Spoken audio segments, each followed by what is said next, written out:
बोलिए श्री कृष्णचंद्र भगवान की जय। भाद्रपद मास शुक्ल पक्ष की पद्मा एकादशी का महात्म्य।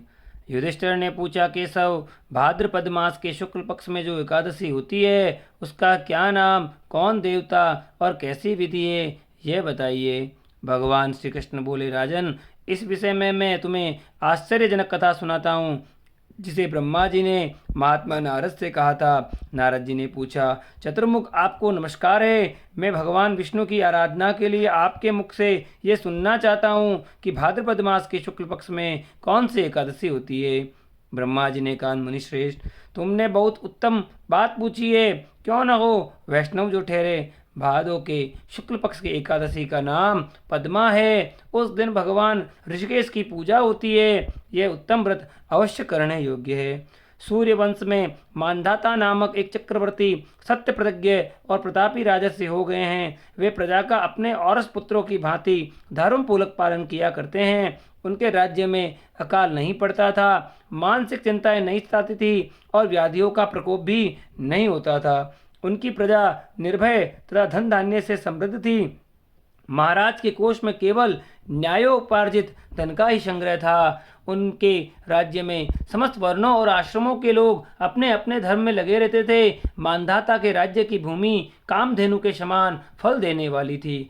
उनके राज्य करते समय प्रजा को बहुत सुख प्राप्त होता था। एक समय किसी कर्म का फल भोग प्राप्त होने पर राजा के राज्य में 3 वर्षों तक वर्षा नहीं हुई। इससे उनकी प्रजा भूख से पीड़ित हो नष्ट होने लगी। तब संपूर्ण प्रजा ने महाराज के पास आकर इस प्रकार कहा। प्रजा बोली, नृपश्रेष्ठ, आपको प्रजा की बात सुननी चाहिए। पुराणों में मनीषी पुरुषों ने जल को नारा कहा है। वह नारा ही भगवान का अयन निवास स्थान है, इसलिए वे नारायण कहलाते हैं। नारायण स्वरूप भगवान विष्णु सर्वत्र व्यापक रूप में विराजमान है। वे ही मेघ स्वरूप होकर वर्षा करते हैं। वर्षा से अन्न पैदा होता है और अन्न से प्रजा जीवन धारण करती है। नृपश्रेष्ठ, इस समय अन्न के बिना प्रजा का नाश हो रहा है, अतः ऐसा कोई उपाय कीजिए जिससे हमारे योगक्षेम का निर्वाह हो। राजा ने कहा, आप लोगों का कथन सत्य है, क्योंकि अन्न को ब्रह्म कहा गया है। अन्न से प्राणी उत्पन्न होते हैं और अन्न से ही जगत जीवन धारण करता है। लोक में बहुधा ऐसा सुना जाता है तथा पुराण में भी बहुत विस्तार के साथ ऐसा वर्णन है कि राजाओं के अत्याचार से प्रजा को पीड़ा होती है। किंतु जब मैं बुद्धि से विचार करता हूँ तो मुझे अपना किया हुआ कोई अपराध नहीं दिखाई देता है। फिर भी मैं प्रजा का हित करने के लिए पूर्ण प्रयत्न करूंगा। ऐसा निश्चय करके राजा मानधाता इन्हें गिने व्यक्तियों को साथ ले विधाता को प्रणाम करके सघन वन की ओर चल दिए। वहां जाकर मुख्य मुख्य मुनियों और तपस्वियों के आश्रमों पर घूमते फिरे। एक दिन उन्हें ब्रह्मपुत्र अंगिरा ऋषि का दर्शन हुआ। उन पर दृष्टि पड़ते ही राजा हर्ष में भरकर अपने वाहन से उतर पड़े और इंद्रियों को वश में रखते हुए दोनों हाथ जोड़कर उन्होंने मुनि के चरणों में प्रणाम किया। मुनि ने भी स्वस्तिक कहकर राजा का अभिनंदन किया और उनके राज्य के 7 अंगों की कुशल पूछी। राजा ने अपने कुशल बताकर मुनि के स्वास्थ्य का समाचार पूछा। मुनि ने राजा को आसन और अर्घ्य दिया। उन्हें ग्रहण करके जब वे मुनि के समीप बैठे तो उन्होंने इनके आगमन का कारण पूछा। तब राजा ने कहा, भगवान, मैं धर्मानुकूल प्रणाली से पृथ्वी का पालन कर रहा था, फिर भी मेरे राज्य में वर्षा का अभाव हो गया है।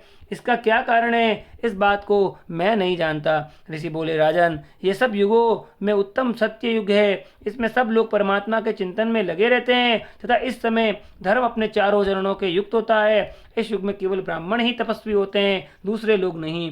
किंतु महाराज, तुम्हारे राज्य में ये शूद्र तपस्या करता है, इसी कारण मेघ पानी नहीं बरसाते। तुम इसके प्रतिकार का यत्न करो जिससे ये अनावृष्टि का दोष शांत हो जाए। राजा ने कहा, मुनिवर, ये तो एक तपस्या में लगा है, दूसरे निरपराध है, अतः मैं इसका अनिष्ट नहीं करूंगा। आप उक्त दोष को शांत करने वाले किसी धर्म का उपदेश कीजिए। ऋषि बोले, राजन, यदि ऐसी बात है तो एकादशी का व्रत करो। भाद्रपद मास के शुक्ल पक्ष में जो पद्मा नाम से विख्यात एकादशी होती है, उसके व्रत के प्रभाव से निश्चय ही उत्तम सृष्टि होगी।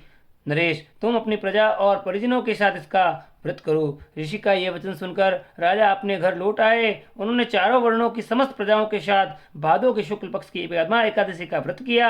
इस प्रकार व्रत करने पर मेघ पानी बरसाने लगे, पृथ्वी जल से आप्लावित हो गई और हरी भरी खेती से शोभित होने लगी। उस व्रत के प्रभाव से सब लोग सुखी हो गए। भगवान श्री कृष्ण कहते हैं, राजन, इस कारण इस उत्तम व्रत का अनुष्ठान अवश्य करना चाहिए। पद्मा एकादशी के दिन जल से भरे हुए घड़े को वस्त्र से ढककर दही और चावल के साथ ब्राह्मण को दान देना चाहिए। साथ ही छाता और जूता भी देने चाहिए। दान करते समय निम्नांकित मंत्र का उच्चारण करें। नमो नमस्ते गोविंद बुध श्रवण संज्ञक अघोक संशय कृत्वा सर्वशोक प्रदो भव भुक्ति मुक्ति प्रदश्चैव लोकानां सुखदायक।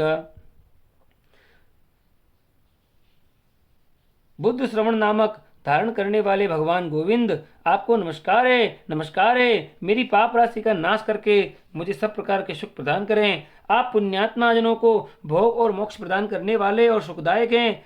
राजन, इसके पढ़ने और सुनने से मनुष्य सब पापों से मुक्त हो जाता है। बोले श्री कृष्णचंद्र भगवान की जय।